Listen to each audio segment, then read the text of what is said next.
Good evening students, कैसे हैं आप लोग। उम्मीद है सब कुछ अच्छा है। तो धीमे धीमे हम लोग अपने आयनिक इक्विलिब्रियम को आगे डिस्कस करते हैं। जैसे कि अभी हमने लास्ट लेक्चर में आपको बताया था इलेक्ट्रोलाइट्स के बारे में, वीक इलेक्ट्रोलाइट्स के बारे में, डिग्री ऑफ डिसोसिएशन के बारे में और फैक्टर्स के बारे में। और हमने आपको लास्ट में बोला था कि हम लोग अगले लेक्चर में ओस्टवाल्ट डाइल्यूशन लॉ पढ़ेंगे। तो ओस्टवाल्ट डाइल्यूशन लॉ क्या होता है हमें उसको समझना है। तो अगर हम लोग ओस्टवाल्ट्स डाइल्यूशन लॉ की बात करते हैं तो जैसे कि हमने आपको पिछले लेक्चर में बताया था, यहां पर जो डाइल्यूशन लॉ है वो डाइल्यूशन लॉ का मतलब है H2O का प्रेजेंस होना, या in another language we can say that excess H2O in a electrolyte. In another language we can say that presence of excess H2O. तो अगर कोई एक इलेक्ट्रोलाइट है और उस इलेक्ट्रोलाइट को वाटर में डिसॉल्व किया जाता है, यहां पर वाटर की प्रेजेंस ज्यादा है, एक्सेस अमाउंट में H2O है, तो उस केस में हम लोग वहां पर ओस्टवाल्ट लॉ अप्लाई करते हैं। और ओस्टवाल्ट लॉ के according dissociation constant and degree of dissociation constant, इन दोनों के रिलेशन को शो किया गया है। तो जो ओस्टवाल्ट डाइल्यूशन लॉ है, अगर हम लोग इसके डेफिनेशंस की बात करेंगे तो इसके डेफिनेशंस में बोला गया है it is a relationship between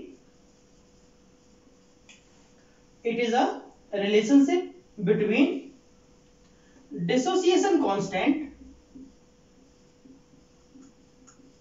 dissociation constant मतलब क्या, dissociation constant मतलब K and degree of dissociation। और ये डिग्री ऑफ डिसोसिएशन हमने आपको लास्ट लेक्चर में पढ़ाया था, और डिग्री ऑफ डिसोसिएशन को हम लोग अल्फा से रिप्रेजेंट करते हैं। तो ओस्टवाल्ट डाइल्यूशन लॉ के अकॉर्डिंग हम डिग्री ऑफ डिसोसिएशन और डिसोसिएशन कांस्टेंट के बीच रिलेशन निकाल सकते हैं। तो हमने लिखा it is a relationship between dissociation constant and degree of dissociation of weak electrolyte. जब कोई वीक इलेक्ट्रोलाइट डिसोसिएट होता है तो उस टाइम उसमें एक डिसोसिएशन कांस्टेंट काम करता है। उनके रिलेशंस के बारे में ओस्टवाल्ट डाइल्यूशन लॉ में एक्सप्लेन किया गया है। तो हमें एक चीज ध्यान रखनी है, ये जो ओस्टवाल्ट डाइल्यूशन लॉ है ये एप्लीकेबल है किस पर, वीक इलेक्ट्रोलाइट पर। अगर स्ट्रॉन्ग इलेक्ट्रोलाइट यहां पर होगा तो फिर हम ओस्टवाल्ट डाइल्यूशन लॉ के अकॉर्डिंग स्टडी नहीं कर पाएंगे। तो यहां पर आपको एक बात याद रखनी है, क्या याद रखना है कि जो ओस्टवाल्ट डाइल्यूशन लॉ है ये एप्लीकेबल है किस पर, हम लिख लेंगे it is applicable only weak electrolyte, ये आपके वीक इलेक्ट्रोलाइट पर एप्लीकेबल है। और जो ये इलेक्ट्रोलाइट होते हैं ये एसिड भी हो सकते हैं और बेस भी। तो हमें इसी को एक डेरिवेशंस के थ्रू समझना है कि कैसे ओस्टवाल्ट डाइल्यूशन लॉ में डिसोसिएशन कांस्टेंट के और डिग्री ऑफ डिसोसिएशन अल्फा को रिलेट किया गया है। देखो हमने मान लिया केस नंबर फर्स्ट, हम लोग सबसे पहले एक एसिड की बात करते हैं। यहां पर एक्चुअली जो वीक इलेक्ट्रोलाइट का मतलब है, उस वीक इलेक्ट्रोलाइट का मतलब क्या है, एसिड भी हो सकता है और बेस भी। तो हम लोग सबसे पहले एसिड की बात करते हैं। तो एसिड में हमने सबसे पहले केस नंबर फर्स्ट मान लिया, हम इसको दो तरीके से स्टडी करेंगे, एक बार एसिड के लिए एक बार बेस के लिए। पहले एसिड की बात करते हैं। हमने मान लिया कंसीडर अ वीक इलेक्ट्रोलाइट, और इस इलेक्ट्रोलाइट में हम लोग किसकी बात करेंगे, एसिड की। मान लिया हमारे पास एक कोई एसिड है Ha, जब ये डिसोसिएट होता है तो ये अपने आयंस बनाता है H plus plus A minus. अगर यहां पर Ha जो कि वीक इलेक्ट्रोलाइट है, यहां पर एक्सेस प्रेजेंस ऑफ H2O कर दिया जाए तो ये जो Ha होगा इसको हम लोग एक्वस एसिड बोलेंगे, ये जो H प्लस होगा इसको भी हम लोग एक्वस बोलेंगे और जो A माइनस होगा इसको भी हम लोग एक्वस बोलेंगे। इसका मतलब ये हुआ कि वाटर की एक्सेस प्रेजेंस प्रेजेंट है। अब यहां पर ये जो मॉलिक्यूल है ये अपने आयंस में डिसोसिएट हुआ और इसने क्या किया, इक्विलिब्रियम को मेंटेन किया। जब ये इक्विलिब्रियम मेंटेन करेगा तो हमें उसी के अकॉर्डिंग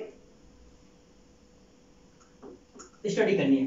देखो जरा कैसे, हमने मान लिया कि जब इनिशियल कंडीशन होगी, इनिशियल कंडीशंस पर, अब इनिशियल कंडीशंस का मतलब क्या है, यहां पर जब टाइम t इक्वल टू क्या है 0, मींस अभी Ha जो है डिसोसिएट नहीं हुआ, उसने H प्लस और A माइनस नहीं बनाया, तो इनिशियल कंडीशंस पर अगर हम लोग मान लेते हैं कि Ha कितना है, Ha आपका 1 मोल है, यहाँ पर कोई नंबर नहीं है मतलब 1 मोल है।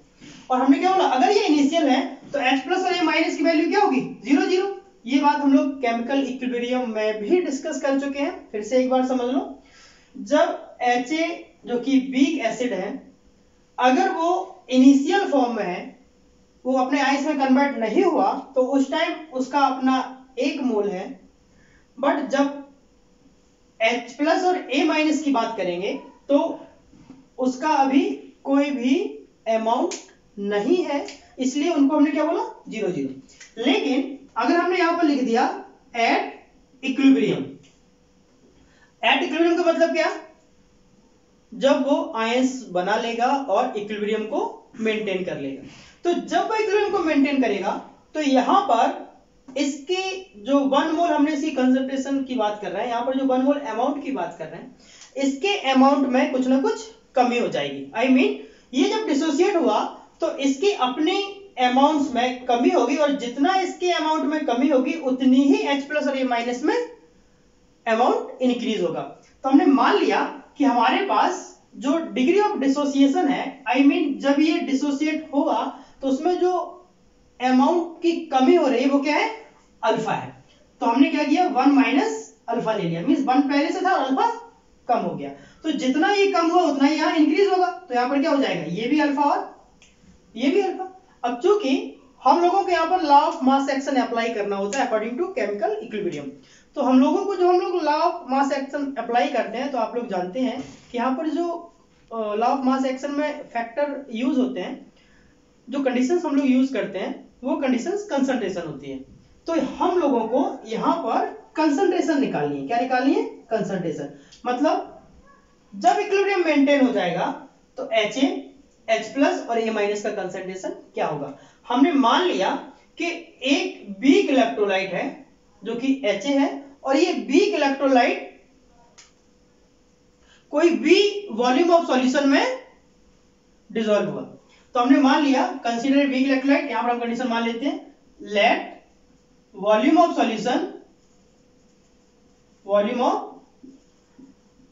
Solution equal to V decimetre cube, और अल्फा क्या है, डिग्री ऑफ डिसोसिएशन। क्या हम लोगों ने माना, डिग्री ऑफ डिसोसिएशन आपका अल्फा मान के चल रहा है। तो अगर यहां पर हम लोग कंसंट्रेशन की बात करते हैं तो हम लोग जानते हैं कंसंट्रेशन इक्वल टू क्या होता है, मोल्स अपॉन वॉल्यूम। अब एक्चुअली ये क्या है, मोल्स, और वॉल्यूम हमने कितना मान लिया, V।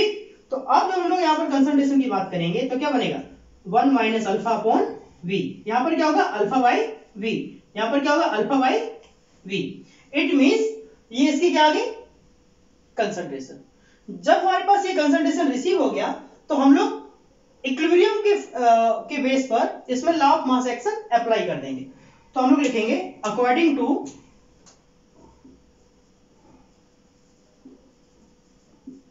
Law of mass action. और जब हम लोग मास एक्शन की बात करेंगे तो यहां पर इक्विलिब्रियम कांस्टेंट लिख देंगे एट इक्विलिब्रियम के इक्वल, के क्या है इक्विलिब्रियम कांस्टेंट, और ए क्या रिप्रेजेंट कर रहा है, के का मतलब है equilibrium constant of N acid. तो के इक्वल टू क्या कंडीशन बनेगी, concentration of H plus concentration of A minus upon concentration of HA। हम लोग यहां पर ये सारी वैल्यू को पुट कर देंगे। तो देखो अब हमारे पास जब हम लोग यहां पर K की बात करेंगे, तो हम लोग यहां पर K की बात करेंगे, तो अब यहां पर K क्या होगा, K इक्वल, देखो जरा H प्लस का कंसंट्रेशन का मतलब क्या है, alpha by V, A minus की कंसंट्रेशन का मतलब क्या है, अल्फा बाई वी। हम लोग यहां पर वैल्यू को पुट करेंगे, alpha by V into alpha by V divided by क्या हो जाएगा, 1 माइनस अल्फा अपॉन वी। तो हमने क्या लिखा, 1 माइनस अल्फा अपॉन वी। यहां पर ये v और ये v कैंसिल होगा, ये 1 माइनस अल्फा ऊपर जाएगा। तो अब हमारे पास क्या बनेगा, k equal alpha square upon v 1 minus alpha. ठीक है, हम यहाँ पर एक कंडीशन से अप्लाई करते हैं। हम लोगों ने शुरुआत में समझा कि वीक इलेक्ट्रोलाइट का मतलब क्या है, वीक इलेक्ट्रोलाइट्स का मतलब है ऐसे इलेक्ट्रोलाइट्स जिनका डिसोसिएशन कंप्लीटली ना हो। मींस अगर हम यहाँ पर मान लेते हैं कि अल्फा की वैल्यू बहुत ही कम है, क्या मान लेते हैं कि अल्फा की वैल्यू बहुत ही कम है, तो उस केस में हमने यहाँ पर लिख देना है if alpha is less than 1। अगर डिग्री ऑफ डिसोसिएशन बहुत ही कम है, उस केस में 1 minus alpha is equal to क्या हो जाएगा, 1। तो इस पूरे की वैल्यू हम लोग 1 मान के चलते हैं। तो अब यहां पर क्या हो जाएगा, अब यहां पर होगा k equal alpha square upon v। तो जब हम लोग इसकी बात करेंगे, v को यहां ट्रांसफर कर देंगे, तो अल्फा स्क्वायर इक्वल टू क्या बनेगा, k इंटू v। तो अल्फा क्या होगा, अल्फा इक्वल टू बनेगा root of k into v। दूसरा केस, अगर हम लोग यहां पर जो इक्विलिब्रियम कांस्टेंट हटा देते हैं, तो अब अल्फा इक्वल टू क्या बनेगा, alpha is directly proportional to root of v। तो इस सीक्वेंस को आपको लर्न रखना है। तो अभी हमने आपको जो भी बताया इसका फटाफट स्क्रीनशॉट ले लो, उसके आगे फिर हम लोग कंटिन्यू करते हैं। ले लो, चलो भाई ले लिया होगा। अब हमें इसको आगे कंटिन्यू करना है। देखो जरा सब करें, यहां पर alpha is directly proportional to root of v, v मतलब वॉल्यूम ऑफ सॉल्यूशन। अब हम लोग जानते हैं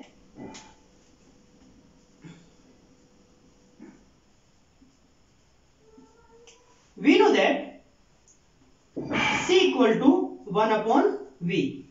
यहां पर लिखेंगे फॉर 1 मोल। 1 मोल अगर इलेक्ट्रोलाइट है तो वहां पर हम लोग जानेंगे c इक्वल टू c मतलब कंसंट्रेशन, फॉर्मूला क्या बनेगा 1 अपॉन v। नाउ अगर हम लोग यहां पर k की वैल्यू निकालें, यहां पर k इक्वल टू निकाला जाए तो क्या होगा, alpha square into 1 by v। We can write k equal alpha square into c को डिवाइड कर देंगे, तो अल्फा स्क्वायर इक्वल टू क्या बनेगा, k बाई c। तो alpha equal to root of k by c। हम लोग जानते हैं हेयर k इक्वल टू क्या है, डिसोसिएशन कांस्टेंट। तो अगर यहां पर डिसोसिएशन कांस्टेंट हटा दिया जाए तो अब अल्फा इक्वल टू क्या बनेगा, नाउ यहां लिख देते हैं, नाउ अल्फा इक्वल, अल्फा का जब k हटेगा तो alpha is inversely proportional to root of concentration. अब हमारे पास ये अल्फा के दो रिलेशन शो हुए, एक बेस्ड ऑन कंसंट्रेशन और दूसरा बेस्ड ऑन वॉल्यूम।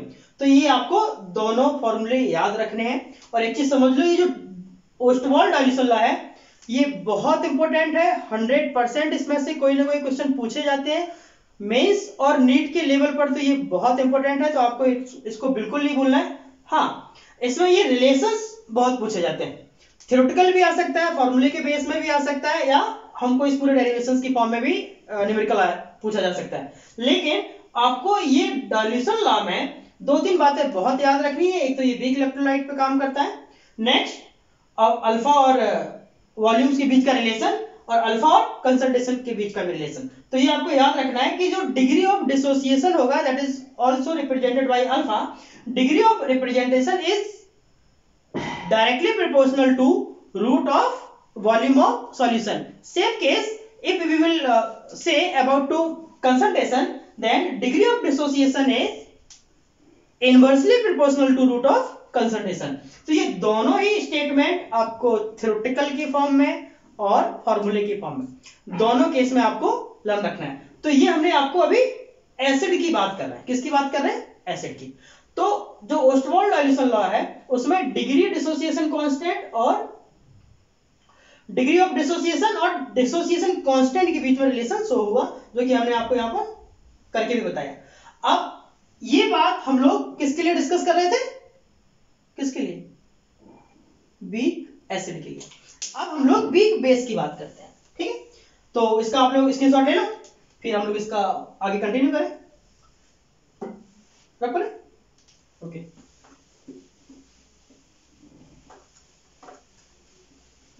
फिर से हम लोग मान लेते हैं कोई एक सॉल्यूशन है जिसका वॉल्यूम भी है, डिग्री ऑफ डिसोसिएशन अल्फा है और डिसोसिएशन कांस्टेंट आपका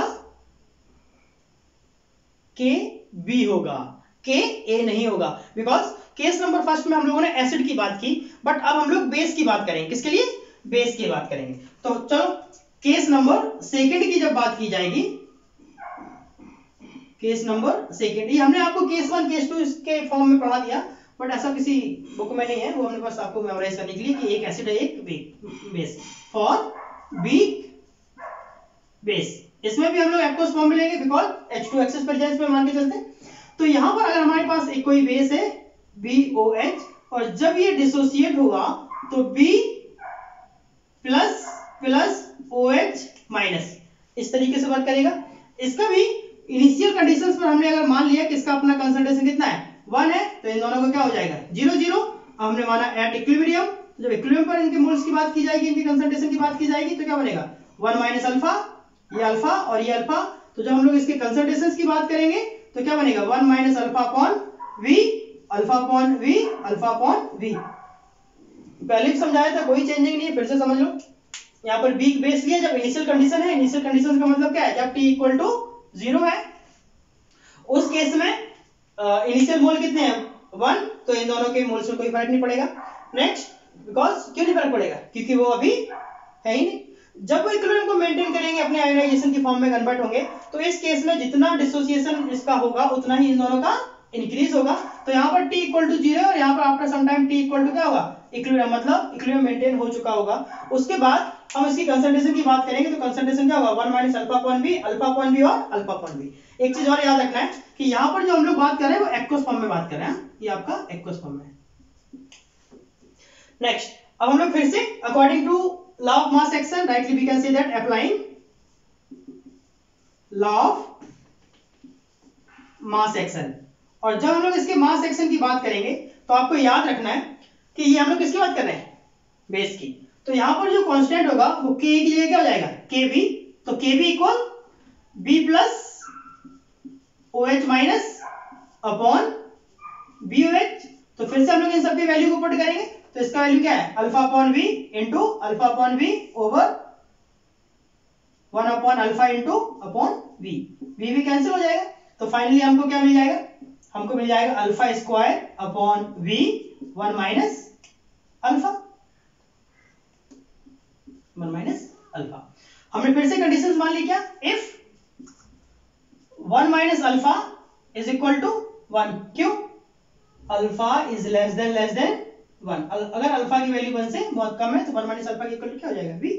finally now kv equal alpha square upon v हो जाना चाहिए। तो 1 अपॉन v हम लोग जानते हैं फिर से, if c equal to 1 upon v then kv equal क्या होगा अल्फा स्क्वायर इंटू c। तो alpha square equal to kb upon c, तो alpha equal root of kb upon c। Finally alpha is inversely proportional to root of concentration. एक आपका ये condition आया। दूसरा, अगर हम लोग इसको वॉल्यूम में मान के चले, अगर हम लोग 1/c को वॉल्यूम लिख लेते हैं तो दूसरे फेज में अल्फा इक्वल टू क्या निकलेगा, alpha is directly proportional to root of v। तो इन दोनों ही कंडीशंस पर हमको जो रिजल्ट मिला वो दोनों सेम है। मींस डिग्री ऑफ डिसोसिएशन की जो हम लोग बात कर रहे हैं वो डिग्री ऑफ डिसोसिएशन आपका डायरेक्टली प्रोपोर्शनल होगा रूट ऑफ वॉल्यूम के और इनवर्सली प्रोपोर्शनल होगा root of volume of solution के फॉर अ वीक इलेक्ट्रोलाइट। तो इस केस में हम लोग कह सकते हैं, तो फटाफट इसका स्क्रीनशॉट ले लो, फिर हम लोग आगे चलते हैं। हो गया? हाँ, अब दोनों ही कंडीशंस पे आपने क्या देखा, लिख लेते हैं। दोनों ही कंडीशंस पर रब कर देता हूं बेटा। दोनों ही कंडीशंस पर जो डिग्री ऑफ डिसोसिएशन हुआ उसका value for an acid for a weak, for an acid और हमने यहां पे लिख लेते हैं फॉर अ वीक एसिड और बेस, और यही आपके क्या कहलाएंगे, इलेक्ट्रोलाइट। डिसोसिएशन हम लोगों ने निकाला तो क्या बोला गया, जो डिग्री ऑफ डिसोसिएशन है वो डायरेक्टली प्रोपोर्शनल है स्क्वायर रूट ऑफ वॉल्यूम के और इनवर्सली प्रोपोर्शनल है स्क्वायर रूट ऑफ कंसंट्रेशन के। तो ओस्टवाल्ड डायल्यूशन लॉ के अकॉर्डिंग हम लोगों ने देखा जो डिग्री ऑफ डिसोसिएशन है वो वॉल्यूम और कंसंट्रेशन के बीच में एक रिलेशन को शो करता है। जो जब हम लोग वॉल्यूम की स्टडी करेंगे तो degree of dissociation is directly proportional to root of volume. Next, degree of dissociation is inversely proportional to square root of concentration. तो इसको हम लोग नोट कर लेंगे।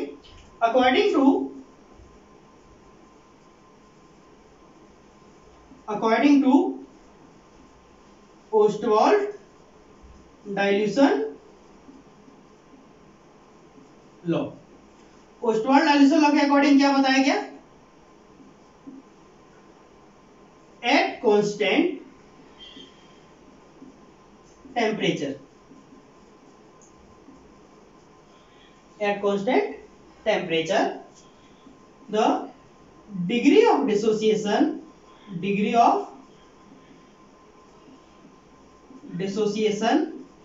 of a weak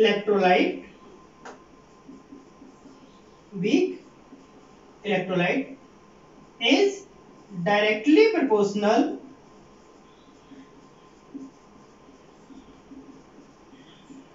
to square root of its solution. Means कि अगर temperature को constant कर दिया जाए तो जो डिग्री ऑफ डिसोसिएशन होगा वो डायरेक्टली प्रोपोर्शनल होगा स्क्वायर रूट ऑफ वॉल्यूम के। तो इस केस में हम लोगों ने ओस्टवाल्ड डाइल्यूशन लॉ को एसिड और बेस के बीच, एसिड और बेस दोनों के मीडियम से समझा और ये देखा कि जो डिग्री ऑफ डिसोसिएशन है वो दोनों ही केस में डायरेक्टली प्रोपोर्शनल है स्क्वायर रूट ऑफ वॉल्यूम के एंड इनवर्सली प्रोपोर्शनल है स्क्वायर रूट ऑफ कंसंट्रेशन के। तो ओस्टवाल्ड डाइल्यूशन लॉ आपको समझ आ गया होगा। हाँ, अब आपको मेन समझना क्या है कि जो ओस्टवाल्ड डाइल्यूशन लॉ है वो वीक इलेक्ट्रोलाइट पे काम करता है और ये डिग्री ऑफ डिसोसिएशन और उनके इक्विलिब्रियम कांस्टेंट के बीच में एक रिलेशन को शो करता है। चलो, तो ये आपका ओस्टवाल्ड डाइल्यूशन लॉ का कांसेप्ट हो गया। अब हम लोगों को इसके बाद इसके न्यूमेरिकल पढ़ना है और फिर हम लोग एसिड और बेस के बारे में डिस्कस करेंगे। उम्मीद है ये आपको समझ आ गया। अगर आ गया तो वेल एंड गुड, अगर नहीं आया, कहीं कोई कंफ्यूजन है, वैसे हमने इतना स्लो पढ़ाया आपको समझ आ गया होगा। तो अगर कहीं कोई कंफ्यूजन है तो इसको वीडियो को रिवर्स कर लो, एक नहीं 2-3 बार देखो, बट इसको समझना बहुत जरूरी है। गारंटेड यहाँ से क्वेश्चन आते हैं, आपके लिए बहुत हेल्पफुल है। फिलहाल इसको आप लोग स्क्रीनशॉट ले लो, फिर आगे चलते हैं। कुछ न्यूमेरिकल करने हैं। ओस्टवाल्ड डाइल्यूशन लॉ क्लियर हो गया आप लोगों को? ओके, चलो अब हम लोग ओस्टवाल्ड डाइल्यूशन लॉ के जो न्यूमेरिकल हैं वो हम लोग अगले लेक्चर में करेंगे। तो कल मिलते हैं अगले लेक्चर के साथ। फिलहाल